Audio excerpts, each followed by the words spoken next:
and it's that I typically don't talk about religion or anything that's around the area of beliefs. And even in a conversation on my day-to-day basis, if someone talking about beliefs, once they start even using those kind of terminology, well, my belief is this, that, and other, right? I mean, I typically just listen. I don't have a response, you know what I'm saying? I just take it in. I hear you out, and bam, that's what it is, right? But now, if you ask me what do I think about it, 9 times out of 10, I just say, well, I mean, it's your belief. I don't necessarily have I don't have an issue with your belief. I say for me, I may not agree or whatever, right? But I don't even think it's necessary to even say I agree or not, unless the person asks me something like, after I say, bam, well, I don't really think nothing about it. That's your belief. You have a right to that belief. So a person say, yeah, I understand that. I'm just saying, like, this is my belief, but what you think? What's your say on that? I might be something like, well, I don't agree with that, or I do agree with that, or this is how I see this, that, and other, and this. I might give my view, and it's cool. But it's the reason why I don't typically talk about anything in the area of beliefs, because it's very personal and it's not a debatable issue. It's not a debatable topic. And 9 times out of 10, a lot of people have conversations in a way where it's always end up in some kind of form of debate. Now, understand me, debate is good as long as it's intellectual. Therefore, it has to be based on facts or strong theories, things that we can kind of go to and say, okay, well, this is, and here the deal is about when you're debating about something. A lot of times, right, you two have to agree on the same source of authority. When 2 people stand on 2 sources of authority that supports your truth, your perception, your belief, right, then you can't debate that. That's, you stand where you stand, so you can't use what you stand on it to debate with me. I can't use what I stand on to debate with you. Anyway, with that being said, that's why I don't. So, that's why you typically don't hear me talk about it, nor do I really allow people to post those type of posts on pages where people are allowed to post posts. But today, I want to talk to you about something that kind of falls along the line of religion or theology or ideology, but hey, it also affects us socially. It affects us as an individual, but it affects us socially.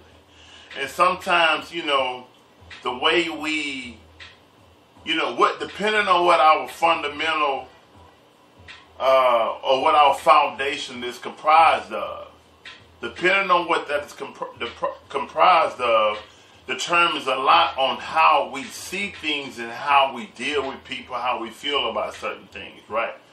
So, without any further ado, let me get into my topic, and my topic is, what if I told you that Satan is a part of your makeup? Satan is a part, the idea, the concept, whatever you want to write it out. Satan is a part of who you are. It's a part of your makeup. Your makeup, your spiritual, your physical. But, let me clarify. Let's dig into this a little bit. Now, I want to try to keep this as simple as possible, but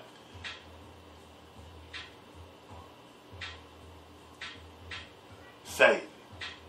Alright, so bam, here we go. Satan, idea, concept relates to everything that has anything to do with sin, right? Anything that has, not wrong, but sin. Wrong sometimes can be something that goes against policy, that goes against some instructions, right? But sin, Satan, they kind of correlate. You dig what I'm saying? Satan is a part of the idea of religion in a sense, right? Just so it's God. It's like you can't do away with Satan if you believe in God. Not necessarily. You know what I'm saying? So now, Satan, sin. Let's look at sin. What is sin?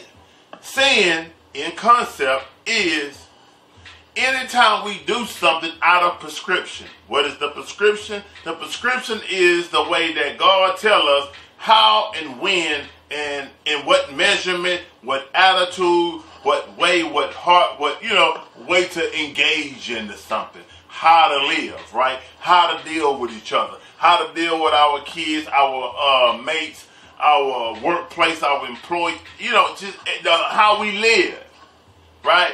He gives us the prescription, right? So anytime we get outside the prescription for whatever reason, it's a sin, right? Check this out. Let's go a little deeper. So, understanding that God created everything, right? God created everything. Do we agree? Yeah, we agree. God created everything, right? So, bam. Why would he create Satan, right? Why would he create someone to get us off course, right? And then punish us when we don't get on and when we don't stay on course, right? Why would he do that? Right? Bam. Okay, now let's go a little deeper. God all-knowing, right? The all-knowing. He knows everything, right? See, this is how I used to deal with preachers, per se, when I first started getting on my whole spiritual journey. I used to ask them this particular question. God know everything, right? God know everything, right? He knows everything, right? He knows everything. There's no limitation, right? Okay, bam. It's his will that everything functions and do what it do. He's the one in control. He's the authority. He created all this. Don't nothing move but by his will, right? He don't nothing move but by his will, right? Okay, bam. Roll with me. So now, he created an opposition, and then he created the human being. He created the human being knowing, we say free will, right? Keep that idea in your mind, free will.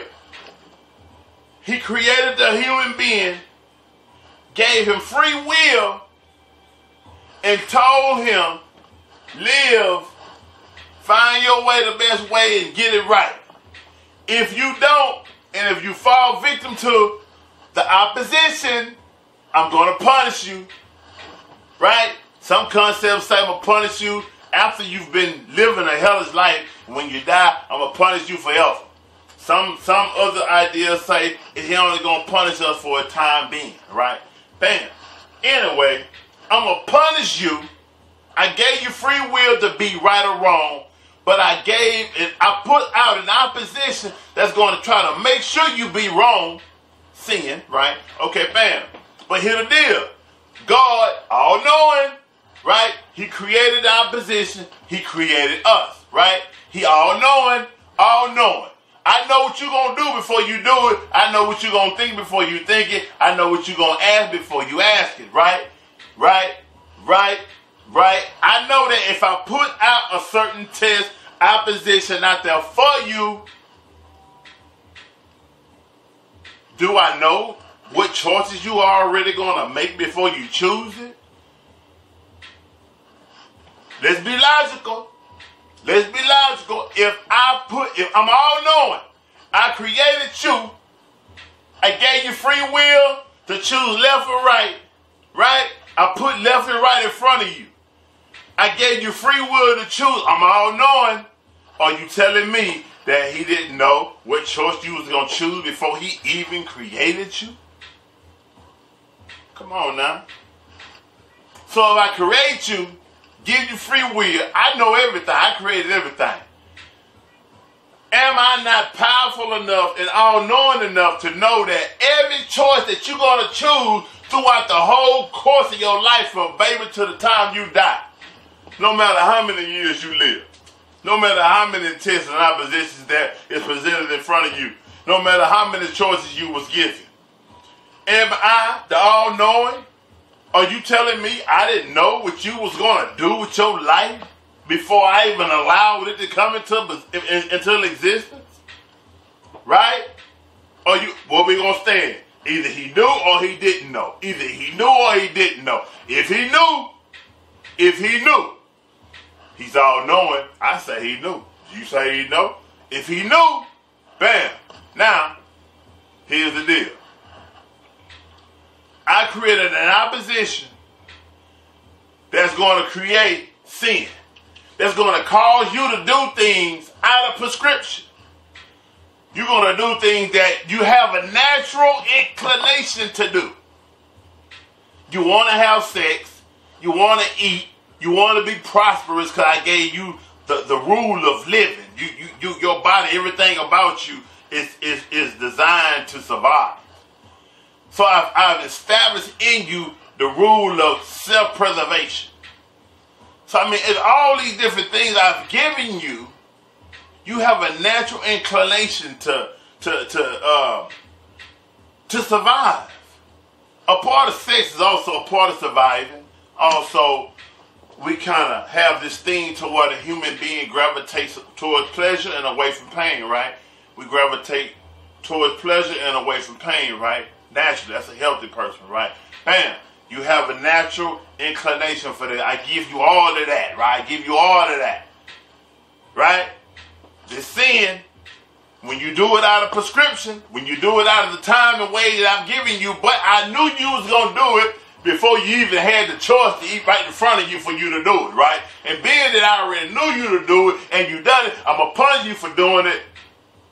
I'm a just God though, right? I'm just, right? I'm just. That's one of my attributes. I'm a just God, right? Do we agree? Go to your book if you need to. I'm a just God, right? So if I'm a just God, I created you. I knew what you were going to do before you do it. I gave you free will to roam and do this, that, and other. Bam! You did wrong. I'm going to punish you for it. Even though I knew you was going to do it. Does that make me just? If I punish you for something I knew you was going to do before I even created you? Does that make me just? I know some of y'all going to say yeah. Anyway. How does that make Satan a part of who you are? Now, I don't know who wrote what and how, what kind of influence Satan played, because if there is, let me dig deep in this here. Let me dig deep. While I believe that there's a supreme being, in regards to Satan and the ideals and the things that we've been told about Satan, I believe that it's a misinterpretation. I believe that what we think is outside of us is really in us. And everything that we've been told about this creation, this creature, right, is really giving us understanding to help us realize our capabilities, our lows, our potential, somewhat to say. Right? You know, there's the saying that God blesses his creation through creation. He punishes creation through creation. Understand this. Punishment is a perspective. Anytime we don't necessarily anytime we receive something that we don't want, anytime we suffer in a way for something that in a way that we don't want to suffer, either that is punishment or that's hell. Right? It depends on your perspective, right?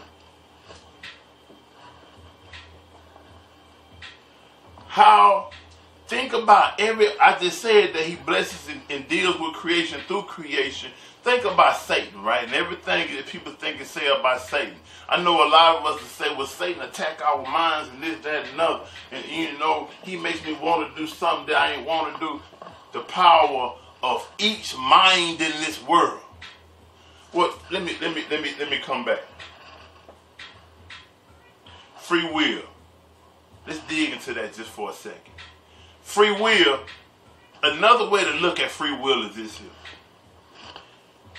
God created us in pure form, and then he puts us inside of the earth. I say, and then, see, he created us first and then puts us inside of the earth and told us to rule that which he put us in. Our physical bodies. That's the earth, right? Bam. The earth, our flesh, has a nature of its very own. Dig this. One thing about our flesh is that when certain doors is open up out of curiosity, or by, better yet, let me rephrase that, by accident, because that's what I initially said earlier, by accident. You see, this is where our imperfection comes in at. This is what he gives us, an imperfection. And out of this imperfection comes this ideal of free will. It is the imperfection piece, though. Out of our imperfection, because if we were perfect, right, we'll do everything according to prescription. We'll do everything that the Supreme Being wants us to do in alignment, like the angels or whatever else is created to do what he do. To do what he say do, right?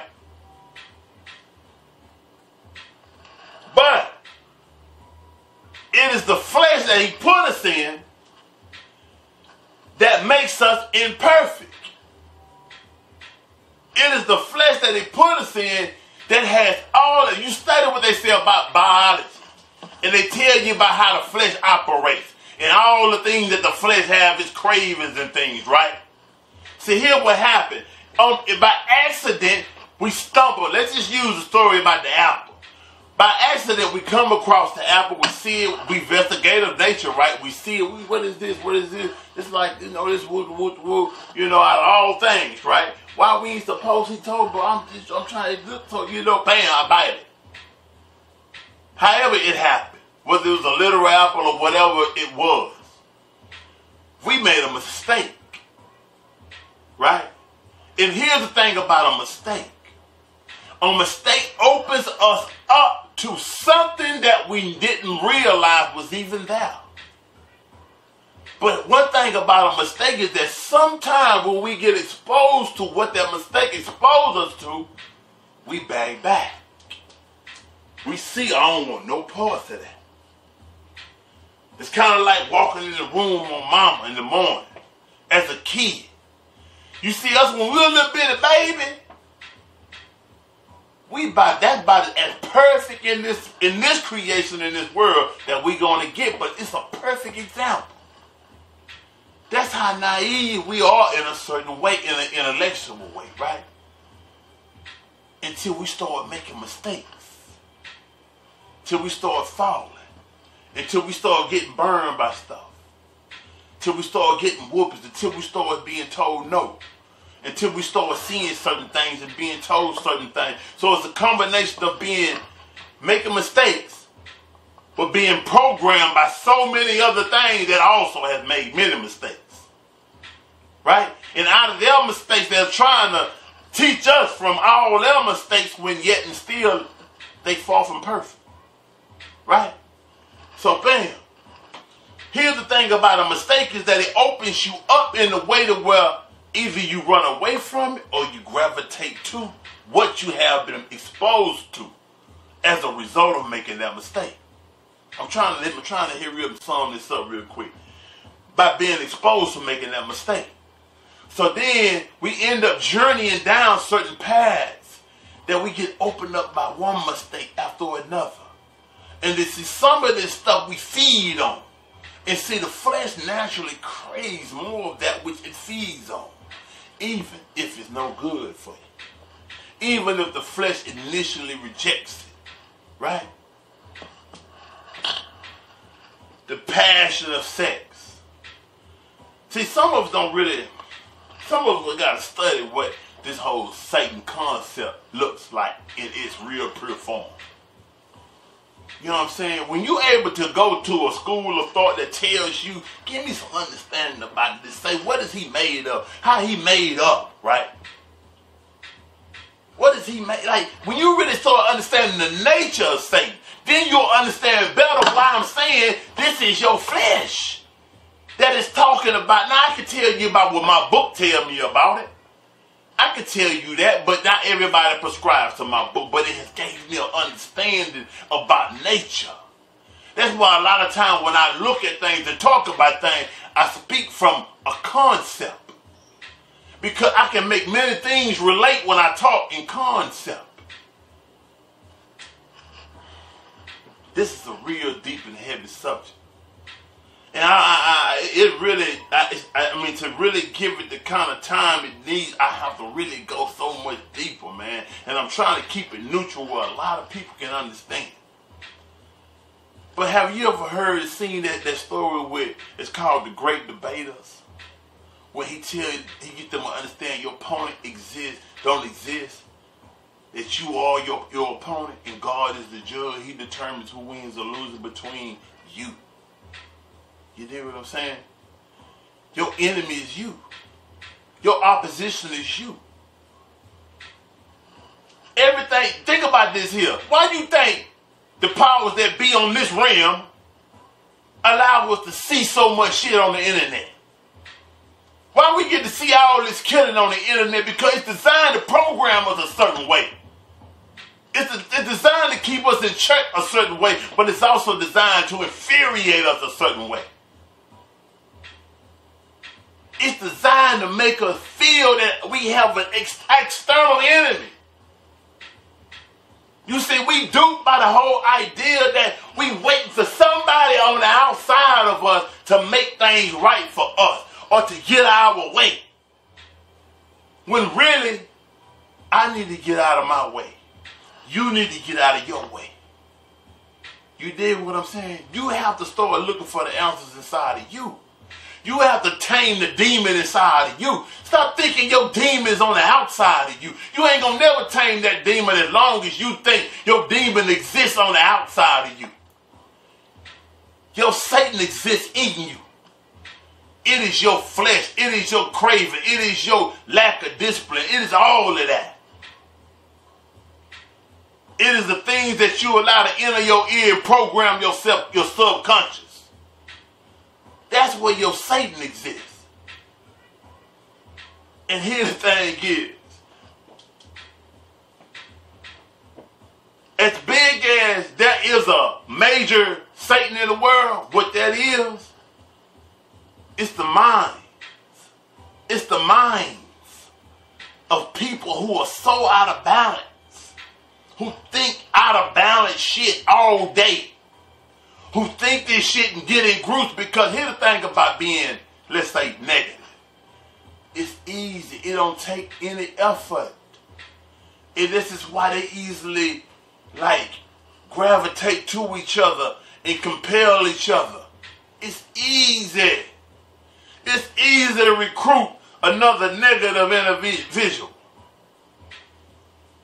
And so they're thinking together in what creates certain things to start acting a certain way. You see, we command the universe to do what it do. The more of us think a certain way, the universe responds to that. The universe creates certain things to come into your world.